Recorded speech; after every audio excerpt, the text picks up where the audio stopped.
I now give the floor to Ms. Bintou Keita.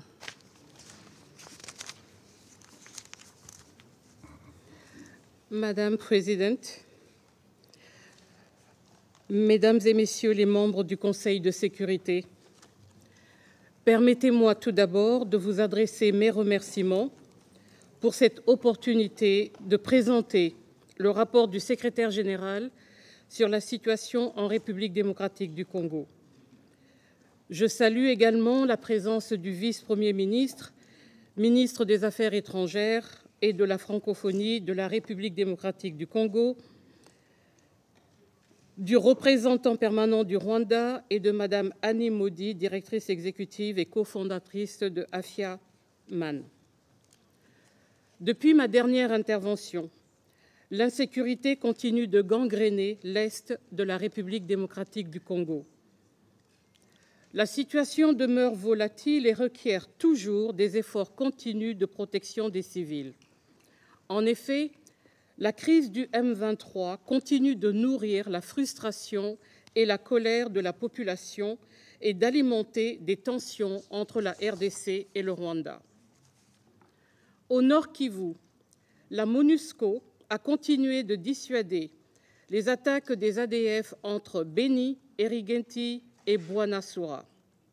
Dans la zone sud de la province, le cessez-le-feu entre les forces armées congolaises et le M23 a été globalement respecté, mais les combats entre le M23 et les groupes armés ralliés au gouvernement se sont intensifiés. Le M23 contrôle toujours des points de communication stratégiques dans les territoires de Massissi, Rutshuru et Nyiragongo et a même réoccupé des zones précédemment libérées et ne remplit aucune des obligations agréées dans la feuille de route de Luanda. Le M23 a notamment bloqué les missions de la MONUSCO à Rumangabo, dans le territoire de Rutshuru, destinées à préparer le site identifié pour son pré-cantonnement. Je déplore cette obstruction et renouvelle mon appel au M23 à déposer les armes et à se retirer sans délai des territoires occupés, et aux signataires de la feuille de route de Luanda d'appuyer pleinement ce processus. En Ituri, l'insécurité est toujours à un niveau dramatique, alimentée principalement par les milices Codeco, Zaïre et le groupe ADF. Djougou et Irumu y sont les principaux foyers d'insécurité. La MONUSCO y a repoussé de multiples attaques contre les civils. La coordination des opérations contre les groupes armés a aussi été renforcée avec la mise en service en juillet dernier du nouveau centre conjoint d'opération et de coordination de la MONUSCO et des FARDC à Bunia. Au Sud Kivu, malgré des progrès notables, des poches d'insécurité persistent. La situation sécuritaire de la province continue de nécessiter la protection physique par la MONUSCO de plus de 2000 personnes déplacées à Mikenge, dans le territoire de Mwenga. Des efforts politiques ont également été déployés pour désamorcer des tensions communautaires dans la plaine de Ruzizi, dans les hauts plateaux d'Uvira et le territoire de Fizi. Dear President and dear Council members, all the security challenges that I have mentioned, particularly the ones in Ituri and North Kivu, have continued to fuel a dramatic humanitarian situation in the eastern provinces of the Democratic Republic of the Congo. As I speak today, over 6 million people remain displaced in Ituri, North Kivu, and South Kivu. I commend the extension until the end of the year of the humanitarian scale-up to assist this population and call on donors to continue to support the humanitarian response plan, which remains underfunded. Against this backdrop, and in collaboration with the Congolese authorities and security forces, MONUSCO has helped ensure safe passage of displaced people and establish several humanitarian corridors. Within the humanitarian crisis lies another crisis, gender-based and sexual violence. More than 10,000 survivors of gender-based violence sought assistance in North Kivu, South Kivu, and in Ituri in the months of June and July alone. In addition to these official figures, there are many other individuals who are unable to reach treatment centers. In response to the acute risk of sexual violence in displacement sites, the mission increased its joint patrol with the Congolese armed forces. The Congolese authorities have, for their part, closed numerous brothels in North Kivu. These efforts need to be sustained and intensified to protect women and girls from conflict-fueled abuse. Impunity for these crimes should not be allowed to prevail. Dear President and dear Council members, the humanitarian response and security efforts are critical, but the conflict in Eastern Congo also requires concerted political and regional solutions. To that end, peace processes have continued over the last months, although with reduced momentum. MONUSCO is committed to supporting regional political processes which offer the only credible solution to the current conflict. I am encouraged by the visit of Nairobi process facilitator, former President Kenyatta, to Goma in early July. Building on the momentum of the ceasefire between the FRDC and M23, the confidence-building measures he recommended to move the Luanda roadmap forward should be operationalized, and the recommendation of the Nairobi III political consultation should be implemented. Concurrently, the East African Community Regional Force mandate has been extended for 3 months, and the Southern Africa Development Community has confirmed its intent to deploy a peace mission to Eastern DRC. Regional organizations remain mobilized to address the enduring conflict in Eastern Congo. We must encourage regional stakeholders to actively support the Nairobi and Luanda processes and ensure their bilateral and other deployments contribute to enhancing the protection of civilians while coordinating their operations with MONUSCO.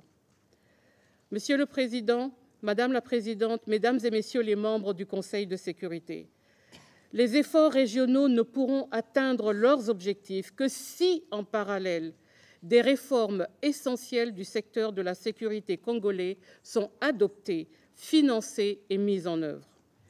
La décision du gouvernement de recruter 13 000 policiers en prélude aux élections devrait également leur permettre de jouer un rôle de premier plan dans l'extension de l'autorité de l'État et le renforcement de l'État de droit.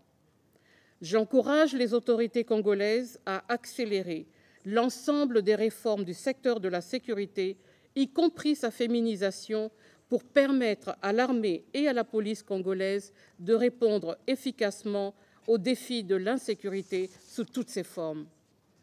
De la même manière, la mise en œuvre du programme de désarmement, démobilisation, relèvement communautaire et stabilisation est une condition essentielle de la stabilisation.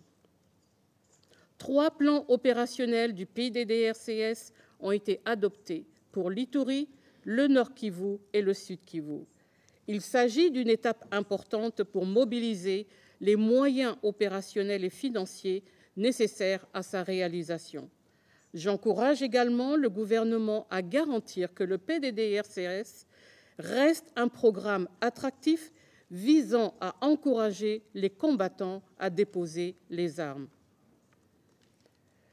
Madame la Présidente, Mesdames et Messieurs les membres du Conseil de sécurité, alors que la République démocratique du Congo fait toujours face à des défis sécuritaires dans l'Est, le pays entre dans les dernières étapes des préparatifs pour les élections générales de décembre 2023. Des élections de qualité sont essentielles pour pérenniser les acquis démocratiques du pays, sa stabilité institutionnelle et renforcer les fondations d'une paix durable en République démocratique du Congo. Je note les efforts déployés par les autorités congolaises et la CENI pour tenir son calendrier dans les délais constitutionnels. Le rejet de toute proposition des forces politiques d'opposition et de la société civile pour résorber la crise de confiance est cependant inquiétante. Dans ce contexte, il est également important pour le gouvernement de s'assurer que l'espace démocratique soit protégé, que la liberté d'expression et la liberté de la presse soient garanties et que les droits de l'homme soient respectés. Je constate l'amélioration significative de la liberté de circulation des leaders d'opposition dans tout le pays depuis 2 mois et l'engagement des autorités à assurer leur sécurité. Cette posture doit être maintenue sur toute la durée du processus. À cet égard, j'encourage tous les partis politiques à lutter sans concession contre les discours de haine et de discrimination en leur sein. Je déplore et condamne les diverses attaques et intimidations qui nuisent à la participation des femmes au scrutin. Dans ce contexte, je salue le courage des femmes candidates, mais regrette que leur candidature ne soit en augmentation que de 6% par rapport aux législatives de 2018, soit un total de 17% des candidatures cette année contre 11% en 2018. Les autorités congolaises, la CENI, la MONUSCO et des agences de l'ONU, soutenues par différents partenaires, ont contribué à sensibiliser et encourager ces candidatures féminines. De nombreux ateliers visant à accroître la participation des femmes au processus politique ont été organisés par la MONUSCO à Kinshasa, au Nord Kivu, au Sud Kivu et en Ituri pour les soutenir. La MONUSCO, de concert avec les agences, fonds et programmes de l'ONU, comme le PNUD et l'UNESCO, soutient activement la police nationale congolaise pour la sécurisation des élections via des formations pour la prévention de la violence électorale, la gestion des foules et le respect des droits de l'homme.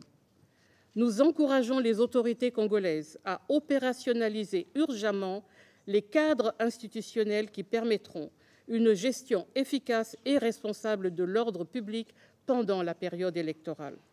La MONUSCO reste disponible pour un appui logistique à la CENI dans les 3 provinces où elle est encore déployée conformément à son mandat. Dear President, dear Council members, I wish to underscore the importance of a conducive environment for the effective implementation of MONUSCO's mandate and its responsible withdrawal from the Democratic Republic of Congo. Regrettably, the mission continues to be targeted by mis- and disinformation, as well as threats and attacks. I deplore the killing of civilians by national security forces on 30th of August in Goma. I am hopeful that the trials currently underway will provide justice to the bereaved families of the victims, including one police officer, and shed light on the circumstances surrounding this tragic event. As Council members are aware, MONUSCO's progressive departure from the DRC has been underway for some time. During his address to the UN General Assembly, the President Tshisekedi called for the acceleration of this process, starting from December 23. With this request in mind, I call on the Council to express itself clearly on the recommendation set out in the 2nd August report of the Secretary General on the future of MONUSCO. On 15 September, the Congolese authorities endorsed the revised transition plan for MONUSCO.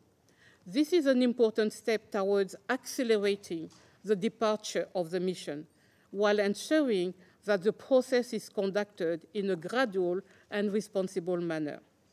We will now work jointly with the Congolese authorities towards the implementation of this plan, while continuing to deliver on the mandate provided by this Council.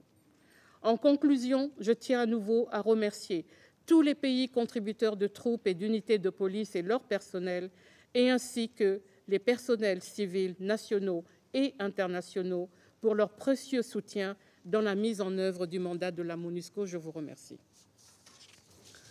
I thank Ms. Keita for her briefing.